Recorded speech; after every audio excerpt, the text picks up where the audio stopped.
ශ්‍රී ලංකා කාන්තා ක්‍රිකට් කණ්ඩායමට පහසුවෙන් ජයග්‍රහණය කිරීමට තිබූ තරගයක් වර්ෂාව නිසා ජය පරාජයෙන් තොරව අවසන් වුණා.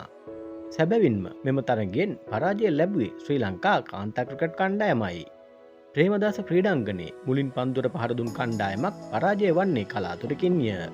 විශේෂයෙන් මුලින් පන්දුර පහර දුන් කණ්ඩායමක් ලකුණු 250 සීමාව පසු කළහොත් පරාජය කිරීම තවත් අසීරුය. එබැවින් මුලින් පන්දුර පහර දුන් ශ්‍රී ලංකා කණ්ඩායම ලකුණු 258ක්ම ලබාගත් බැවින් මේ තරගයෙන් ජය ගැනීමේ වැඩි අවස්ථාවක් තිබුණේ ශ්‍රී ලංකාවටයි. කෙසේ වෙතත් 2025 කාන්තා ලෝක කුසලාන ක්‍රිකට් තරගාවලියේ ශ්‍රී ලංකාවේ පැවැත්වෙන බොහෝ තරගවලට මේ වන විට වර්ෂාවෙන් බාධා වී තිබෙනවා. විශේෂයෙන් වර්ෂාව වැඩියෙන් ලැබෙන ක්‍රීඩාංගණයක ශ්‍රී ලංකාවට වර්ෂාව ලැබෙන කාලෙක වර්ෂාව ලැබීම නම් පුදුම නැත. කෙසේ වෙතත් මේ ආකාරයෙන් වර්ෂාව නිසා තරග ඇතහැරෙද්දී දක්ෂ කණ්ඩායම් වලට සිදුවන්නේ විශාල අවාසියකි. ඒ වගේම ශ්‍රී ලංකා කණ්ඩායමද මේ වන විට තරග 4කට සහභාගී වී තරග 2ක් පරාජය වී තරග 2ක් වර්ෂාවට සේදී ගොස් සමාරය.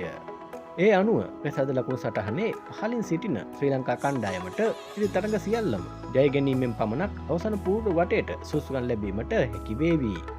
කෙසේ වෙතත් ක්‍රීඩා විචාරකයන් විසින් මේ වන විට අවසන් පූර්ව වටේට සුසුකම් ලබාවියයි අනුමාන කරන කණ්ඩායම් වන්නේ ඕස්ට්‍රේලියාව, එංගලන්තය, දකුණු අප්‍රිකාව සහ ඉන්දියානු කණ්ඩායමය.